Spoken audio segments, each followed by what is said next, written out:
우리 김복순 강사님이십니다.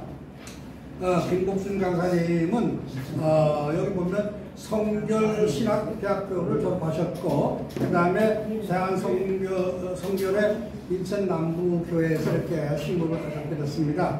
그리고 안양 호스피스 교육을 수료를 하셨고, 그리고 호스피스에 대한 이런 연구를 하셔서 이 시간에 우리 이제 김복순 이사님 강사님 나오셔서 하실 텐데, 더 늦기 전에라고 하는 주제로, 더 늦기 전에 주제로, 소주제죠. 그거는 요게 이제 대주제라고 하면 소주제로 이제 강의 내용은 용서와 화해의 중요성, 그 다음에 뭐 옆사람과 느낌 나눔 이런 등등으로 한 30분 정도 이제 강의를 해 주시겠습니다.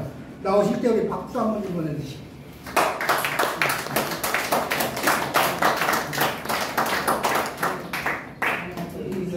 네.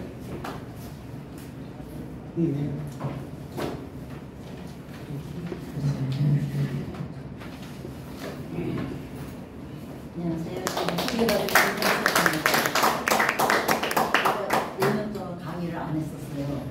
그런데 오래간만에 하니까 너무 긴장이 돼갖고 여기 미량이라는 영화를 보신 분들도 계시고 그냥 이야기만 들은 분도 많이 계신데, 여기에서 이제 뭐 많은 이야기들이 있지만 용서라는 것이 어떤 것인가, 그런 것을 잠깐 이 영화를 통해서 살펴보려고 합니다. 네, 이 영화는 이제 감춰진 뭐 이런 테스트도 있지만, 이 주인공인 이 신혜라는 여자가 이제 사별을 하게 됐어요. 그러니까 거기서 살지 않고 남편인 경남에 있는 밀양으로 가게 됐습니다. 근데 밀양에 가서, 외지에 가서 자기가 가난하고 힘없는 사람이라는 것을 나타내기 싫어서 돈이 없지만 자기가 땅을 사러 다니고, 그래서 나는 땅을 사서 건물을 질 거다 해서 사람들한테 소문을 내고 있습니다. 근데 사람들이 정말 돈이 많은 줄 알고 아들을 유기해 갔어요. 그런데 유기한 것에 끝인 게 아니라 아들이 죽었어요. 그래서 너무 실망을 해서 어떻게 할지 모르는데, 이제 송강호 씨가 이제 그 밀양에 내려올 때 만났던 그런 사람이었어요. 그래서 교회에 연결을 해줘서 거기에서 이제 구역 예배를 통해서 또 주일 예배를 통해서 위로를 받고, 정말 이제 내가 왜 바르게 살아가야 되겠다. 다시 이제 용서해주고, 나도 그 사람을 이제 아무리 살아날 건 아니니까 용서를 해줘야 되겠다. 그래서 이제 이 유괴범이 찾아갑니다. 유괴범 얼굴이 어때요? 환하죠? 아주 환하고 아주 막 평안한 얼굴인 거예요. 근데 이분이 말하기를, 나는 이미 예수님을 영접해서 예수님이 내 죄를 다 용서해줬다. 그래서 나는 참 평안하다. 이렇게 하니까 이 신혜라는 여자가 너무 충격을 받는 거예요. 나는 저 사람을 이제 용서해주러 왔는데 이미 그 사람이 용서받아 너무 편안한 거예요. 그래서 오늘 다뤄야 될 것들은, 우리가 용서할 때 어떻게 용서를 해줘야 되고 어떻게 내가 용서를 빌어야 되느냐. 그럴 때 우리가 자아통합이라고, 내가 그들과 함께 용서를 받고 편안하게, 동시에 평안합니다. 죄 지은 사람이나 내가 그런 피해를 당한 사람이 똑같이 용서를 받고 감사하는 마음이 있어야 되는데, 한쪽 편만 그렇게 되면 그건 진정한 용서가 될 수가 없다는 거죠. 그래서 자기 용서 않으면 화나 분노나 충만함이 있다. 분노에 대해서 내가 아직까지 사고를 치지 않았는데 상대편에서는 나는 이제 다 용서를 했으니까, 용서를 받았으니까. 이제 저희 교회에 엄청 친하신 이제 권사님들이 계셨어요. 집사 전부터 초신자부터 뭐 열심히 교회 봉사를 하고 이렇게 했는데, 어떤 날 이제 여자들한테 권사님들이 회비를 받았다 안 받았다 이렇게 이제 처음에는 이제 이렇게 조그맣게 싸움이나 말다툼을 하셨는데, 어느 날 A라는 그 돈을 안 받았다고 주장하는 그 A 권사님이 사람들이 많고 막 이제 사람들이 내려오는데 그 자리에서 왜 돈을 안 주냐, 회비를 내야지. 그리고 큰 소리를 하다 보니까는 B라는 분이 엄청 상처를 받으신 거예요. 그래서 이제 서로 말을 안 하고 한 6개월이 지났는데 A라는 분이 옷을 정리하다 보니까는 주머니에서 그분이 회비 매달 달 얼마 한 개 딱 나온 거예요. 그랬으면 그분이 이제 찾아가서 아무리 친하더라도 찾아가서 권사님 이게 나왔어. 내가 그때 나는 그날 적으니까 내가 안 적혀 있었기 때문에 안 냈다고 생각을 했는데 이거 어떡하지 미안해 이렇게 하고 진정으로 이렇게 사과를 했으면 B라는 권사님도 그랬구나. 나 그때 너무 속상했어. 그럼 이거 없던 걸 하고 잊어보자 이렇게 하면 되는데 A라는 권사님이 전화를 했대요. 야 암개야, 야 이거 봉투가 나왔네 미안해. 그리고 전화를 딱 끊었대요. 상대편의 말도 안 들어보고. 그러니까 이 권사님 더 화가 나서 저를 찾아온 거예요. 이거 나를 완전히 무시하고 그동안에 잘 지냈는데 이게 뭐 너무 나는 용서할 수가 없다 그러시더라고요. 그래서 용서를 하시라고 그냥 그분의 성격이 그러니까 용서하세요 그랬는데 용서를 안 하셨어요. 근데 B라는 분이 이제 배란간에 넘어지셔갖고 한 치매로 한 1년 반을 앓으시다가 돌아가셨어요. 그러니까는 이분이 계속 이제 치매가 걸렸을 때 가서 용서를 빌어도 소용이 없는 거예요. 이분은 알아듣지를 못하니까. 그래서 그 A라는 분이 너무 속상해하면서 나는 이 성격을 고쳐야 돼. 그러면서 그 다음부터 이제 다른 사람들한테 확인을 하고 이렇게 해야 되겠다 하면서 항상 그런 마음을 갖고 계시더라고요. 그래서 우리가 용서한다는 게 우리의 삶 가운데서 어떻게 해야 되는가? 네. 그래서 우리는 용서를 빌 때는 중심으로 정말 내가 그 입장에 대해서 볼 때 정말 얼마나 기분이 나쁘고 얼마나 속상했을까 이렇게 생각하면서 정말 미안하다. 정말 내가 잘못 생각했다. 이렇게 해야 되는데 그렇게 안 하면은 상대방에서 받아들일 수가 없는 거죠. 그리고 이 마태복음에 보니까는 너희가 각각 중심으로 형제를 용서하지 않으면 내 천국에서 너에게 이와 같이 하시리라 그렇게 말씀해 주신 것을 볼 수가 있어요. 그래서 우리가 10,000달란트의 빚을 진 사람이 탕감을 받았는데 5달란트의 빚진 자기 다른 사람을 만나서 내 빚을 갚아라 이렇게 하고 할 때 다시 그 10,000달란트 빚을 탕감해 준 사람이 너는 내 빚을 탕감받고 왜 다른 사람 용서하지 못하냐 이렇게 말한 것과 같이 우리가 생활하면서 살아갈 때 우리가 이런 잘못을 많이 저지를 수가 있는 거죠. 나는 용서를 받았음에도 불구하고 다른 사람을 용서하지 못하는 그런 잘못이 우리들 생활 가운데 많이 있다는 거죠. 그래서 용서를 할 때는 어떻게 해야 되나? 남을 그래 내가 너 봐줄게. 내가 뭐 이 정도는 봐줘야지. 이렇게 자기를 위에 두고 그 사람을 무시하는 그런 마음으로 그렇게 해야 하는 거는 용서가 될 수가 없다는 거죠. 그 다음에 마음 아픔을 당하고도 잊어버려. 그래 이거 뭐 아무것도 아니야. 잊어버려. 내가 잊어버리면 되지. 이렇게 하는 것도 용서가 아니고 더 이상 화내지 않고 참고만 있는 것도 안 된다는 거죠. 그리고 우월감을 갖고 그렇게 하는 것도 안 되고 법적 처벌을 면제해 줍니다. 이렇게 하는 것도 안 되는 거예요. 진정으로 내가 그 마음에 그 사람이 상대편의 마음을 갖고 용서해 주는 것이 타당하다는 거죠. 그래서 마음 상하고 학대 받으면서도 화낼 권리를 포기하는 것은 용서가 아니다. 이것은 이제 우리가 내가 어떤 그 상처를 받고 그런 내가 용서를 받아야 되는데 용서를 받지 못할 경우에 그냥 지나가는 그래 할 수 없어. 그래 뭐 저 사람이 용서를 안 하는데 내가 잊어버리면 되는 거야. 이렇게 생각하는 것은 진정한 용서를 받는 것도 아니고 용서해 주는 것도 아니다. 이렇게 말씀해 주는 것을 볼 수가 있습니다. 그러면 우리가 잘하는 것 같이 그러면 용서를 몇 번이나 해줘야 됩니까? 우리가 잘하는 것 같이 마태복음 18장에 그때 베드로가 나와 가로되 주여 형제가 내게 죄를 범하면 몇 번이나 용서해 줍니까? 7번까지 하고니까 이렇게 할 때 예수님께서 뭐라고 말씀하셨어요? 예수께서 가라사대 내게 이르노니 7번뿐 아니라 70번씩 7번이라도 할지니라 이렇게 말씀해 주신 것을 우리가 잘 알고 있습니다. 그래서 우리가 뭐 490번을 용서해라 이런 것이 아니라 우리가 잘 아는 것 같이 끝까지 용서해 줘. 그렇게 말씀해 주는 것을 볼 수가 있어요. 근데 살아가다 보면은 내가 용서를 해줬지만 마음에 앙금이 있을 때가 있어요. 내가 정말 너무 속상한데 체면상 어떻게 할 수 없어서 용서해주고 마음에는 앙금이 가라있을 때가 있습니다. 그런데 그렇게 해서는 용서가 되지 못하고 용서를 해준 것도 아니라는 거죠. 그래서 우리가 다른 사람을 용서해줘야 되는 것은 이미 우리가 용서를 받았다.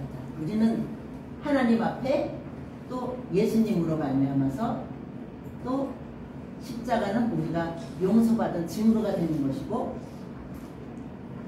이미 용서받아서 다른 사람들을 용서해 줘야 된다. 나는 용서를 받았는데 다른 사람의 잘못은 용서할 수 없다. 이런 것은 잘못된 거죠. 어불성설이죠. 그래서 우리가 하나님 앞에 내 모든 죄를 용서받아서 하나님의 자녀로 거듭나고 새로워졌으니까 나도 그 사람들이 잘못한 게 있어도 잘못 생각할 수도 있고 어떤 그런 자기의 자존심 때문에 내가 잘못했다는 걸 인정하지 못할 때도 있으니까 우리는 십자가를 바라보면서 용서를 해줘야 된다. 이렇게 말씀가 있습니다. 그래서 용서는 병한 자는 용서할 수 있습니다. 내가 다른 사람으로부터 용서를 받은 사람, 그래서 사랑도 내가 받아본 사람이 다른 사람을 잘 사랑할 수 있는 것 같이 용서도 경험한 사람이 다른 사람을 또 용서해 줄 수 있다는, 내가 정말 이런 잘못을 저질렀는데 내가 정말 그 사람이 용서해 줬을 때 정말 내가 감사하고 참 기쁘고 마음이 평안을 얻었다, 이런 것들을 생각하면서 나도 용서를 해줘야 된다고 말씀해 주고 있습니다. 그래서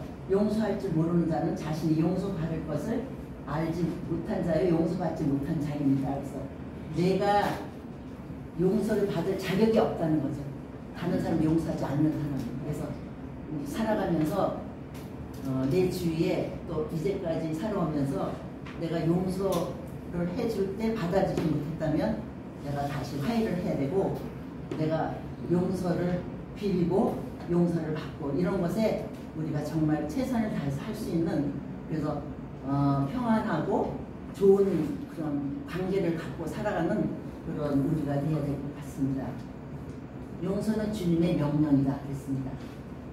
에베소서 4장 32절에 보니까는 서로 친절하게 하며 불쌍히 여기며 서로 용서하기를 하나님이 그리스도 안에서 너희를 용서하신 같이 하라 그랬습니다. 하나님께서 우리를 용서하는 같이 우리가 다른 사람을 용서해주고 불쌍히 여기라 그렇게 말씀해 주셨는데, 우리가 살아가다 보면은 잘 못하는 거, 저도 잘 못해요. 저에게 섭섭하게 말을 하거나 제 행동에 대해서 지적하거나 그렇게 하면 그 사람 올 때 자꾸 껄끄러워요. 그리고 같이 하기가 싫어. 그러니까 우리가 그 사람은 나를 위해서 해줬구나 받아들여야 돼. 그런 것들이 그 사람에 대해서 화목하고 관계를 좋게 하는, 그래서 용서한다는 것이 뭐 꼭 잘못해서 그런 관계가 아니라 그런 어떤 알지 못하는 가운데서 행하는 일들도 우리가 용서해주고 용납하고 그걸 받아들이고 나 자신의 잘못이 뭔가 이렇게 살펴보는 것도 중요하다는 것입니다. 누가복음 11장 4절에 보면 우리가 우리에게 죄 지은 모든 사람을 용서하오니 우리 죄도 사하여 주셨고 우리를 시험에 들게 하지 마시옵소서. 이런 우리 주의도 보면서 나온 거죠. 우리가 우리의 죄를 사해준 것 같이, 우리가 다른 사람 죄도 내가 사해준 것 같이 우리 하나님 나의 죄도 사해 주시옵소서. 다른 사람에게 용서해주지 못하면서 나는 내 죄를 용서해달라고 우리가 기도하면 안 되겠죠. 용서하는 것. 성경에서 우리가 잘 아는 것 같이 야곱과 에서의 화해. 그 야곱이 형을 향해서 피해서 도망갔다가 이제 에서가 그를 이제 그가 온다는 소식도 왔을 때 화해를 하게 되는 것을 볼 수가 있습니다. 요셉과 그 형제들, 우리가 잘 아는 것 같이 요셉이 그 아버지가 돌아갔을 때 그 형제들이 이제 아버지가 돌아가셔서 우리를 해하면 어떻게 할까 하는데 그렇게 생각하지 말라고, 내가 여기 온 것도 하나님의 뜻이고 또 아버지도 그렇게 생각하지 않는다. 또 나도 그렇게 생각하니까 당신들은 다 하나님께서 나를 이곳에 보내서 우리를 다 구원하게 하신 그렇기 위해서 하나님의 뜻이기 때문에 하나님 그렇게 걱정하지 말라. 형제들을 위로하고 또 그 자기의 조카들도 책임지고 이렇게 하는 것을 우리가 볼 수가 있습니다. 그래서 요셉의 그 형들 용서하시는 것 같이 또 다윗이 사울이 자기를 죽이려고 쫓아다녔지만 그래서 용서했던 것 같이 또 예수님께서 우리 모두를 위해 죄를 위해서 십자가를 지신 것 같이 스데반 집사가 자기를 돌로 쳐서 죽일 때 죽이려고 할 때 그 사람들 향해서 저들의 죄를 용서해달라고 하나님 앞에 기도했던 것 같이 우리가 이런 고차원적인 그런 용서는 잘 하지 못할지라도 우리 주위에서 일어나는 작고 큰 문제들을 우리가 이런 것들을 생각하면서 용서해주고 서로가 화합하고 화해하는 그런 것들이 우리 생활 가운데 있어야 될 것입니다. 그리고 우리가 누가복음에 나오는 둘째 아들을 돌아왔을 때 그게 반일지도 키워주고 다시 새롭게 새 옷을 입혀주고 그 아들을 받아들이는 아버지와 같이 정말 이런 것들은 정말 예수님께서만이 할 수 있는 그런 일이지만 우리도 말씀을 통해서 깨닫고 다시 우리도 사랑을 베풀고 용서해 줄 수 있는 그런 우리의 삶들이 되어야 될 것 같습니다. 그래서 이제 사랑을 정말로 그 성경에 나오는 그런 말씀을 실천한 손영원 목사님의 그런 것들을 다 잘 알고 계시죠. 그래서 자기 아들을 죽인 그 사람을 자기 이제 양아들로 삼아서 그들을 키웠던 것과 같이 정말 이분은 그 하나님의 말씀을 실천하고 해냈던 분이죠. 요거는 이제 개인적으로 고종원 씨와 이 고종원 씨는 그 고기동 살인 사건을 통해서 그 어머니, 아내, 4대 독자 아들을 동시에 잊어버렸어요. 그래서 이 고종원 씨하고 딸은 잠깐 어디 외출을 했는데 그동안에 다 가족이 죽게 됐어요. 근데 이분이 사제를 다 털어서 그 피해자 가족들을 위해서 장학기금을 마련하면서 우리가 그 사람을 용서해 주자. 그 사람을 죽었다고 해서 우리 가족이 다시 살아오는 것이 아니니까 용서해 주자. 그럴 때 거기에서 그 안재상 씨라는 분이 있는데 그 형들이 다 죽었어요. 그래서 나는 절대로 저 고종원 씨의 그런 거에 찬성할 수 없다. 나는 그 사람이 만약에 나라에서 안 죽이면 끝까지 그가 죽을 때까지 난 쫓아다니겠다 이렇게 말했는데 그는 그 분을 품고 용서하지 못하고 이렇게 하니까 늘 그 사람에 대한 어떤 원한이 있었어요. 그래서 불행한 삶을 살았습니다. 근데 여기 버드월치라는 분도 똑같이 그 오클라호마에서 그 연방 청사를 폭발할 때 23살 된 딸이 죽었어요. 그런데 이분이 우리 사형 제도를 폐지하고 우리가 다 같이 그 사람을 위해서 기도해주고 나라에서 선처해주기를 이렇게 유족들하고 모여서 했을 때 많은 사람들이 이분의 그 말에 감동을 받으면서 그래 그 사람을 죽였다고 우리 가족들이 다시 살아오는 것은 아니니까 나라에다가 최대한으로 그 사람을 사형시키지 말고 최대한으로 용서하는 방향으로 해주자 이렇게 해서 그런 미국에서 큰 일들이 일어났던 것을 우리가 볼 수가 있습니다.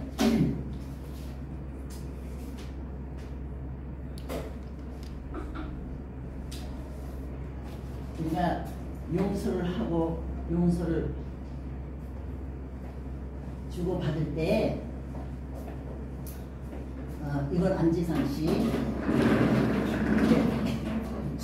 네, 안재상 씨 이거 아까 얘기하는 거고 우리가 사람이 그 마음에 불을 품으면 요런 까만 그런 것들이 나옵니다. 근데 우리 마음에 그 물에다가 사랑한다, 정말 너를 좋아한다 이렇게 하면은 그 살펴보면 저는 결정체가 아름답게 나온다고 합니다. 그래서 우리가 물에 생명이 없는 것 같지만 거기에도 생명이 있기 때문에 이렇게 아주 확실하게 양육이 갈라지게. 그러니까 우리 사람들에게도 사랑한다, 좋아한다, 용서한다 이런 것들이 참 필요할 것 같아요. 이것은 이제 하나의 예인데 우리가 힘을 잃어가고 오래 지나간 거지만은 9살 때 이웃집 아저씨는 성폭행을 당했는데 이분이 이제 56세가 됐을 때 그 사람을 성폭행한 사람 찾아가서 칼로 죽였어요. 근데 그분이 잡혔을 때 한 말이 나는 사람을 죽인 것이 아니라 짐승을 죽였습니다. 그러니까 그분이 그런 20년 동안 마음에 그 사람을 죽여야 되겠다, 그 사람을 죽여야 되겠다, 내가 언젠가는 내가 힘이 생기면 그 사람을 죽여야겠다 하고 이게 마음을 품고 살았으니까 그 20년 동안의 삶은 정말 악몽이었을 것 같아요. 그래서 용서한다는 것은 내가 앞으로 내가 나가는 거. 이분은 9살에 자기가 성폭행 당했던 그 시절에 계속 20년을 사는 거예요. 그러니까 우리가 용서를 해준다는 것이 얼마나 나에게도 유익이 되고 내가 전진에 가는, 여기서 말씀같이 용서한다는 건 계속해서 앞으로 나아간다는 의미라는 거죠. 우리가 상처는 가장 가까운 사람, 부모에게, 자녀에게, 형제에게, 친구에게. 뭐 엄마니까 이렇게 말해도 되겠지. 이제 제가 컴퓨터를 잘 못하니까 이것도 우리 아들이 해줬는데 이것 좀 해줘라, 좀 뭘 가르쳐줘요. 그러면 내가 또 물어보고 한 3번 4번 물어보고 엄마 적어놓으세요. 나 없으면 어떻게 하려고 적어놓으세요. 적어놔도 그 의미를 잘 모르겠더라고요. 그래서 지금 시사에다가 10년만 젊었으면 내가 혼자 할 수 있는 뭐 그렇게 생각하겠거든요. 근데 우리 자녀들도 아마 엄마가 너는 누구를 닮았냐, 야 너는 왜 그러냐 막 이렇게 하면은 아마 상처를 받을 거예요. 또 형제들 간에도 또 친구들 간에도 말 한마디가 정말 그 마음에 상처를 줄 수가 있습니다. 그래서 아까 우리 권사님들이 말씀하신 것 같이 그보다 너무 친하니까 내가 안 받았는데 너는 왜 그러냐 이렇게 하다 보니까는 그게 그분이 돌아가시고 나니까 나 어떡하지 난 정말 지옥 가는 거 아니야 이거 화해 못해서 그렇게 막 계속 걱정하는 걸 봤습니다. 근데 정말 우리가 가까운 사람에게서 상처를 받지 않도록 우리가 서로가 조심하고 용서하는 그런 삶을 사는 게 참 중요한 것 같아요. 그래서 용서는 자신을 위한 것이고 용서는 자신에게 주는 선물이고 용서는 용기 있는 행동이고 용서는 사랑의 실천이라는 거예요. 그래서 정말 누구를 용서한다는 게 또 용서를 빈다는 게 이게 보통 그 마음에 담대함이 없으면 잘 못하거든요. 그래서 우리가 용서한다는 게 얼마나 중요한 것인지 그래서 이거는 이제 용서의 효과 분노가 감소되고 원한이 그리고 미움이 적대감이 불안이 우울이 신체적인 그러니까 신체적 장애라는 걸 뭐 장애를 일으키는 건 아니지만 신체적으로 너무 힘든 거죠. 그리고 증가하는 건 공감, 연민, 동정심, 자존감, 감정 조절, 정신적 건강, 신체적 건강 이런 것들이 증가된다는 것을 우리가 다시 한번 생각해 보면은 내가 빨리 그리고 잘 용서할 수 있을 것 같습니다. 가까운 사람에게 용서하지 못한 일은 무엇일까? 내가 정말 가까운 사람한테 이런 걸 내가 잘못한 걸 깨달았는데 내가 용서해 주는데 용서한다고 말을 했어야 되는데 그리고 용서받고 싶은 일은 무엇인가? 그런 것들을 우리가 한번 용서에 대해서 여기까지 이야기한 것을 통해서 나도 용서하고 용서를 받아야 되겠다 이렇게 한번 생각해 보는 시간이 되었으면 좋겠습니다. 화해. 내가 용서를 했으면 화해를 해야 돼요. 허그. 우리가 우리나라 사람들은 이렇게 악수하는 것도 잘 못하고 이렇게 허그하는 건 더 못하잖아요. 그래서 이제 저희 목사님 제가 좀 상냥하지 못하고 이렇게 두세대가 이렇게 남을 안아주는 걸 잘 못했는데 우리 목사님 한번 그러시더라고요. 김전도사 나는 남자고 전사님보다 9세대이기 때문에 이렇게 안아주지를 못해. 근데 전사님은 여자잖아. 그러니까 좀 성도 들어올 때 다 안아주시고. 그래서 이제 이거 못하겠더라고요. 안 하다가 이렇게 안아준다는 게 참 어렵더라고요. 근데 이제 한 사람씩 그렇게 저도 악수하고 안아주고 그러니까 성도들이 엄청 좋아하더라고요.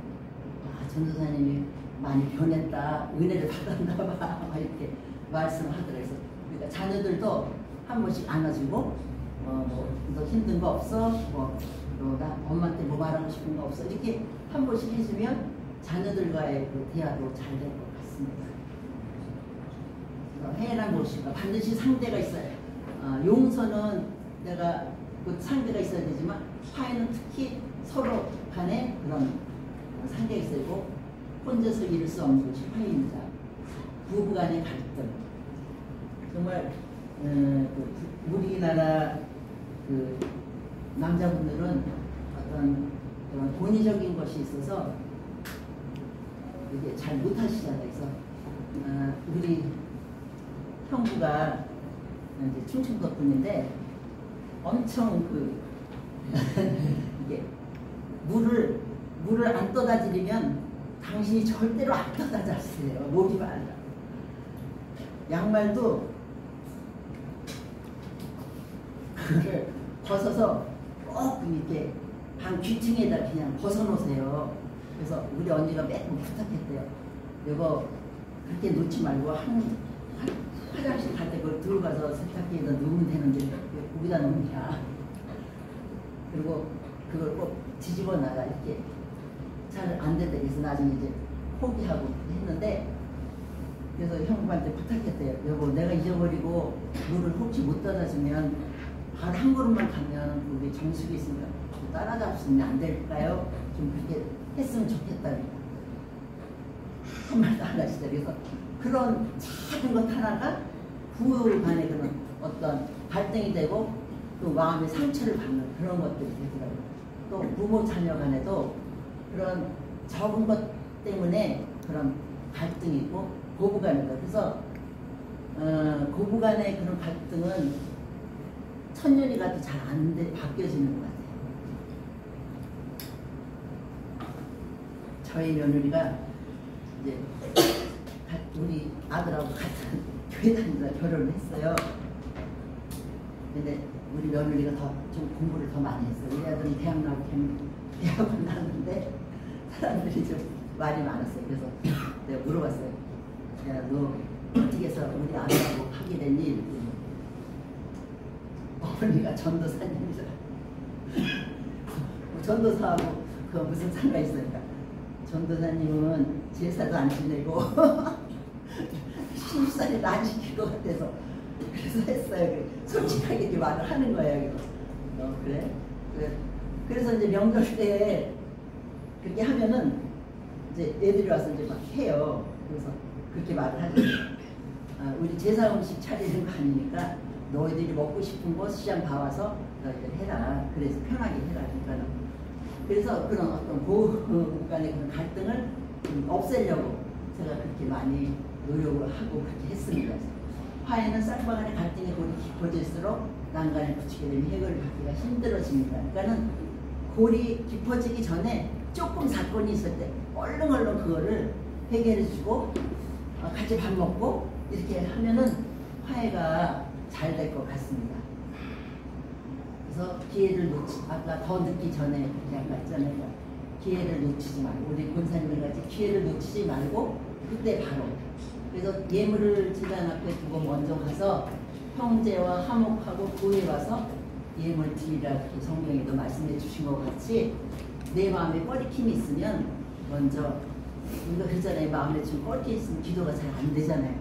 그럴 때 가서 화해하고 기도하고 그리고 마태복음 5장 9절에 보니까 화평케 하는 자는 복이 있나니 저희가 하나님의 아니라 이끌음을 받을 것이며 그렇습니다. 우리가 화평케 하는 일, 다른 사람과의 사이가 편안하게 하는 일 그런 것이 우리 사는 삶 가운데 참 중요한 그런 삶인 것을 볼 수가 있습니다. 그래서 화해 과정은 내가 먼저 화해해야 되겠다 결심하는 걸 뭐 우리가 다 생각하고 있는 것이지만 부드러운 잘 살아. 이해하고 할 때. 야, 나 잘못했어. 이렇게 하면 화해가 안 되잖아. 정말 되게 좀 손을 잡아가면서. 정말 그때는 내가 좀 마음이 너무 급했고, 너무 나도 힘이 들어서 그랬나 봐. 미안해. 이렇게 해서 화해를 하고, 나의 잘못과 실수를 사과하고, 존중과 신뢰로 보여주고. 그래서 그동안에 너가 정말 나를 많이 봐줬어. 근데 나는 그렇게 못했는데, 정말 이번에 우리 화해하자. 다시는 내가 안 그럴게. 이렇게 해서 상대방과의 관계를 다시 새롭게 하고. 그래서 기독교인들이 잘 화해를 못한대요. 일반 사람들은 남자분들은 술 한잔 먹고 그냥 그걸로 화해가 되고, 또 일반 그냥 교회 안 다니는 사람들은 한번 놀러 가서 노래방 가서 시큰 노래하고 나면 화해가 되는데, 믿는 사람들은 그렇게 잘 못한다고. 그러니까 우리끼리라도 우리 크리스찬으로서 화해할 수 있는 방법이 어떤 것인가. 예수님을 기억하면서 내가 죽어지면, 겸손해지면 우리가 상대방과의 그런 화해가 잘 이루어질 수 있을 거예요. 그래서 우리가 살아가다 보면은 더 즐겁게 살 것, 좀 더 베풀고 살 것, 좀 더 참고 살 것, 이렇게 생각을 하는데 이걸 실천하는 게 더 중요하다는 거죠. 후회하지 말고 그때그때 생각났을 때 전화해주고, 못하면은 요새는 편지 잘 안 쓰고 문자로 보내면 돼요. 문자로 보내주고, 그렇게 하면 살아가는 동안에 정말 많은 사람들과 관계가 좋게 그렇게 살아갈 수 있을 것 같습니다. 용서화해를 통한 아름다운 마음. 너의 삶은 가치 있는 삶이었으며 나에게 의미 있는 삶이었다. 함께했던 만남들이 고맙고 당신 알게 돼서 행복했다. 사랑한다. 끝나잇. 내일 아침 천국에서 꽃머니. 그래서 끝나잇이라는 그 말에 대해서 그렇게 생각하더라고요. 오늘 밤이면 너와 이별이야. 이거는 내일 아침에 만날 수 없는 사람한테는 끝나잇 이렇게 말해야 된대요. 내일 아침 천국에서 우리가 아침에 다시 만날 수 있으니까 꽃머니. 그래서 저도 이 말을 들으면서, 그래서 어떤 이제 가정에 엄마가 이제 자녀들이 이제 4명이 있었는데, 한 아들이 이제 예수를 안 믿는 거예요.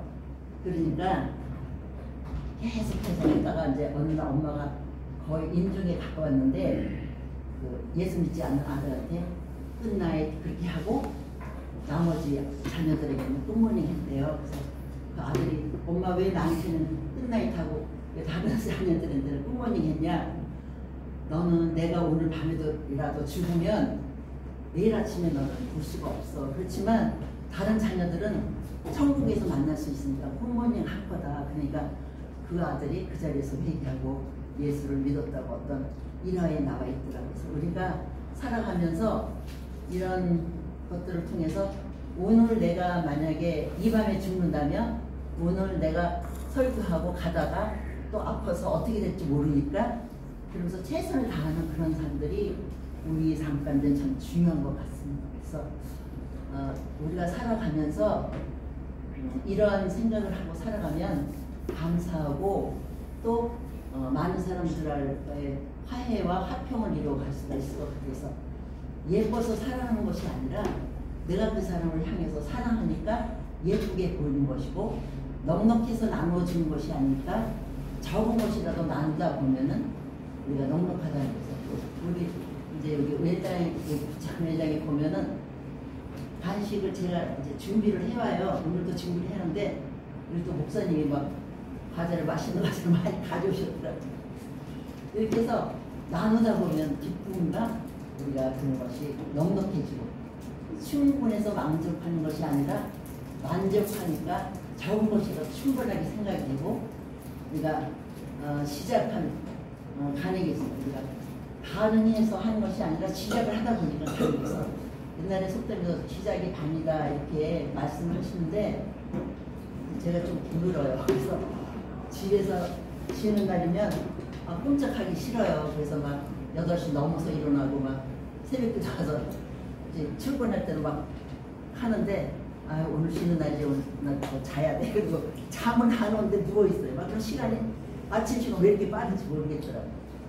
그래서 그런 생각, 맞아. 시작이 밤이구나. 아침에 일찍 일어나서 일을 시작하니까 이렇게 쉬운데 조금만 자주 조금만 누워있자 이렇게 하다 보니까는 막 한 달이 되더라고요. 그래서 우리가 시작하면 강해진다. 우리가 잘한다고 우리가 잘해서 칭찬하는 것이 아니라 칭찬하면 그 사람이 잘한다는 거죠. 칭찬은 고래도 춤추게 한다고 하잖아요. 웃으면 좋아지는 게 아니라 우리가 이렇게 좋아지는 것이 웃으면 애들에게 그래서 웃고 우리가 같이 좋아하는 거죠. 생각을 바꾸면 우리가 세상을 보는 눈이 달라진다는 겁니다. 내가 세상을 변화시키려고 그렇게 하지 말고 내 생각을 바꿔서 세상을 다르게 볼 수 있는 그런 우리 강사님들과 저가 되어서 우리가 사랑과 화해를 통해서 나는 누구를 용서하지 못했고 내가 누구한테 용서를 빌어야 되는데 화해하지 못하는 것들은 무엇인가 이렇게 생각하시면서 오늘 이 밤에도 제가 잘 못하긴 했지만 이런 것 이것만 생각하시고 우리가 화평하고 화목한 그런 우리의 삶들이 되어지기를 바랍니다.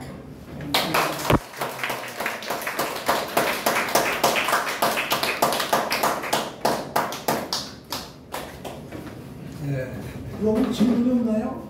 예. 질문이요? 네네.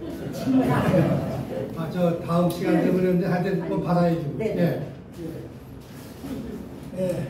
뭐 강의를 많이 준비하시는데 아마 성경을 본 이런 사람은 다 아마 말씀 안에 다 알 거라고 생각하고 있어요. 네네네. 근데 딴 건 다 용서가 되는데 제가 한 가지 좀 답답한 게 있어서 한번 물어보려고 해요.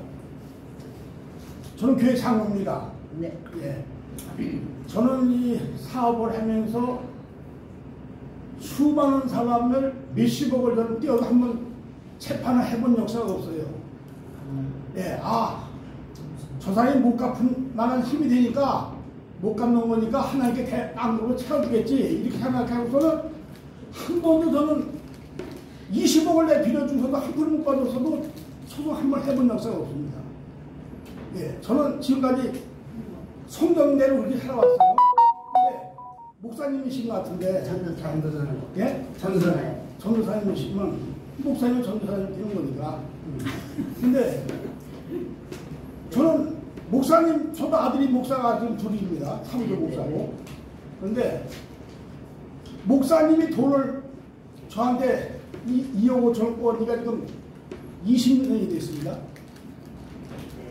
근데 그걸 지금까지 10원도 안 갚는데 그 용서해줘야 되는 건지 안 해주는 건지 용서해주는 게 된다면 나 오늘 얘기 안 하겠습니다. 근데 이제 어떤 분이 그러시더라고요. 교회 개척을 한다 그래서 5천만 원을 꽂았대요. 그래서 이제 개척해야 되니까 5년 있다 갚아라 이렇게 이제 아니 그냥 꽂은 건데 아니 제가 말씀 들어보세요. 네. 남은 거 떼먹어도 죄인지 모르는 사람은 그건 뭐 얘기할 것도 없어요. 근데 목사님은 남은 걸 떼먹으면 죄라는 아는 거 아니겠어요? 네네네네. 근데 그런 분이 남은 걸 가져와서는 2억 5천이면 지금 그때 2억 5천이면 지금 25억도 넘습니다. 네네네. 20년이니까. 그러면 다만 1,000만 원이라든 500만 원에 갖다 놓고 오다모 이것뿐이 없으니 이걸로 끝납시다. 그럼 내가 오케이 했어요. 근데 맞아요. 어떤 목사님 500만 원 꽂았어요? 5천만 원 꽂았어요? 돈 3천만 원 가져와서 이걸 하면 안 되겠어? 해준 사람이에요. 네네. 근데 그런 게 전혀 없고 요만치의 양심도 없는 이런 사람을 용서해줘야 되는 건지 용서해줘야 된다면 나 그냥 끝나겠어요. 장로님 20년 지났잖아요. 예. 근데 장로님 그동안에 그 사람을 미워했죠. 미워는 안 했습니다. 안 했어요? 예. 그러면 용서해 주세요. 예?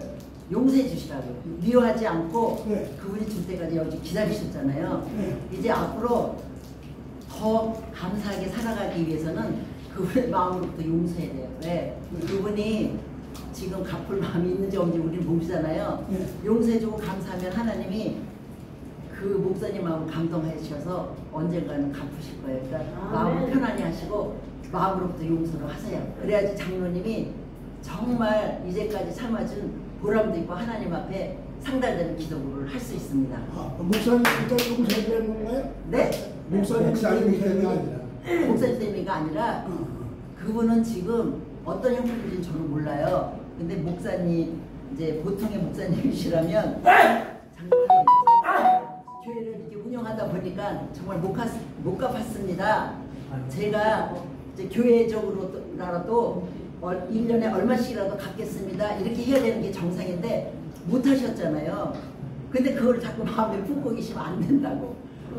내가 하나님 앞에 그분을 마음으로 용서하시고 갚으려고 하는 마음이 완전 없는 거지. 아니요. 그런데 하나님이 그런 감동해서 감동이 있어야 되는 어느 날 갑자기 갚을 마음이 생기실 거예요. 그러니까 그래요? 마음에 감사하고 마음으로부터 용서를 하세요. 그러면은 이제 기적이 일어날 것입니다. 알았습니다. 네.